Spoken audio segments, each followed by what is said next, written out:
आज आपण छान जाळीदार, कुरकुरीत आणि टेस्टी अशी बेसन पोळी अगदी सोप्या पद्धतीने कशी बनवायची हे बघणार आहोत. ही पद्धत बनवायला अगदी सोपी आहे. एकदा जर तुम्ही ही पद्धत वापरली तर दरवेळेस बेसन पोळी याच पद्धतीने बनवाल. चला तर पटकन आपण रेसिपीला सुरुवात करूयात. त्या अगोदर अन्नपूर्णे सदापूर्णे दीप्स किचनमध्ये तुमचं खूप खूप स्वागत. व्हिडिओ आवडल्यास व्हिडिओला लाईक, शेअर आणि चॅनलला सबस्क्राईब करायला विसरू नका. ही जाळीदार आणि कुरकुरीत अशी बेसन पोळी बनवण्यासाठी इथे आपण मिक्सरचे मोठे भांडे घेतलेले आहे. हो, आज आपण मिक्सरच्या भांड्यामध्ये ही बेसनपोळी बनवणार आहोत. मिक्सरच्या भांड्यामध्ये ही बेसनपोळी कोणत्या पद्धतीने बनवायची त्यासाठी व्हिडिओ शेवटपर्यंत नक्की बघा. सर्वात अगोदर या मिक्सरच्या भांड्यामध्ये आपण 5 ते 6 हिरव्या मिरच्या ऍड करणार आहोत. आता आपण यामध्ये 1.5 कप बेसन पीठ घालणार आहोत. इथे बेसन पीठ आपण न चाळता घातलेले आहे. यामध्ये आपण 1/4 टीस्पून ओवा घालणार आहोत. मिक्सर मध्ये ओवा क्रश होईल, त्यामुळे हातावर चोळण्याची गरज नाही. आता आपण यामध्ये 1.5 ते 2 कप पाणी ऍड करणार आहोत. यानंतर चमच्याने अशा प्रकारे मिक्स करून घ्यायचं आहे. जर आपण मिक्स न करता मिक्सर मध्ये फिरवले तर कोरडे पीठ उडू शकते.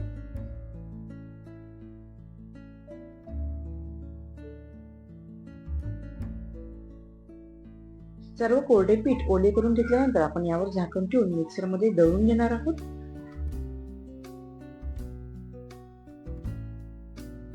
मिक्सर मध्ये दळल्यानंतर अजून 1/2 कप पाणी आपण यामध्ये ऍड करणार आहोत. या ठिकाणी आपण टोटल 1.5 कप बेसन पिठासाठी 2.5 कप पाणी ऍड केलेले आहे.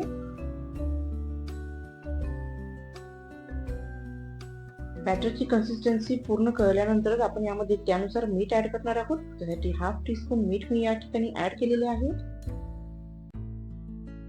मिक्सर मधून एकदा फिरवून घेणार आहोत. मिक्सर मध्ये फिरवून घेतल्यानंतर तुम्ही बघू शकता अशा प्रकारे एकदम स्मूथ टेक्स्चरचं बॅटर तयार झालेलं आहे. जेव्हा आपण हाताने बॅटर मिक्स करतो त्यामध्ये थोडेसे लम्प्स राहतात, इतकं ते जास्त एकजीव होत नाही. अशा प्रकारे मिक्सर मध्ये बॅटर बनवल्यामुळे अगदी छान बेसन पोळे येतात. त्यांना छान जाळी पडते व कुरकुरीत सुद्धा बनतात. या ठिकाणी आपण बारीक चिरलेली कोथिंबीर घालणार आहोत. चमच्याने बॅटर मिक्स करून घ्यायचं आहे. तुम्ही कोथिंबीर कापून न घालता डायरेक्टली ऍड करून मिक्सर मध्ये बारीक करून घेऊ शकता. अशा प्रकारे अगदी स्मूथ टेक्स्चरचं बॅटर तयार झालेलं आहे. बेसन पोळी बनवण्यासाठी तवा आपण मीडियम टू हाय फ्लेमवर ठेवणार आहोत. बेसन पोळी बनवण्याअगोदर बॅटर प्रत्येक वेळेस हलवून घ्यायचे आहे. तवा व्यवस्थित तापल्यावर आपण त्यावर तेल अप्लाय करणार आहोत. यानंतर पळीने अशा प्रकारे गोलाकार बॅटर टाकायचे आहे, जेणेकरून बेसन पोळीला गोलाकार आकार मिळेल.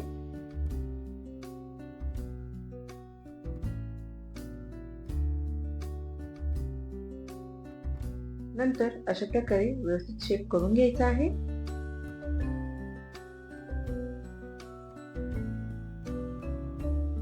बेसन पोळी बनवताना जर तवा कमी गरम असेल तर बेसन पोळी व्यवस्थित भाजली जाणार नाही व त्यासोबतच जाळी सुद्धा नीट पडणार नाही. या उलट जर तवा खूप जास्त गरम असेल तर त्यावेळेस सुद्धा बेसनपोळी जळू शकते. त्यामुळे अगदी मीडियम टू हाय मध्ये आपण गॅसची फ्लेम ठेवणार आहोत. बेसनपोळीची वरची लेअर पूर्ण सुकल्यानंतर आपण त्यावर अशा प्रकारे तेल लावणार आहोत. 4 ते 5 मिनिटांनंतर अशा प्रकारे बेसनपोळी तव्यापासून सुटी करून घ्यायची आहे. त्यानंतर पलटी करून घ्यायची आहे. तुम्ही बघू शकता बेसनपोळी खालच्या साईडने अगदी छान भाजली गेलेली आहे आणि जाळी सुद्धा अगदी अप्रतिम पडलेली आहे. तुम्ही बघू शकता. दुसऱ्या साईडने सुद्धा बेसनपोळी अगदी व्यवस्थित भाजून घ्यायची आहे. मागच्या साईडने सुद्धा बेसनपोळी अगदी छान भाजली गेलेली आहे. गरमागरम बेसनपोळी अगदी अप्रतिम लागते. याच पद्धतीने आपण बाकीची सुद्धा बेसनपोळी बनवून घेणार आहोत.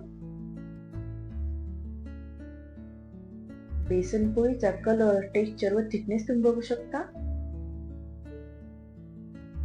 बेसनपोळी बनवून तयार झालेल्या आहेत. एवढ्या बॅटरमध्ये आपण 5 ते 6 बेसनपोळी बनवू शकतो. तुम्हाला जर ही रेसिपी आवडली असेल तर नक्की ट्राय करून बघा आणि अशाच नवनवीन रेसिपीजसाठी अन्नपूर्णे सदापूर्णे दीप्स किचनला सबस्क्राईब करा. धन्यवाद.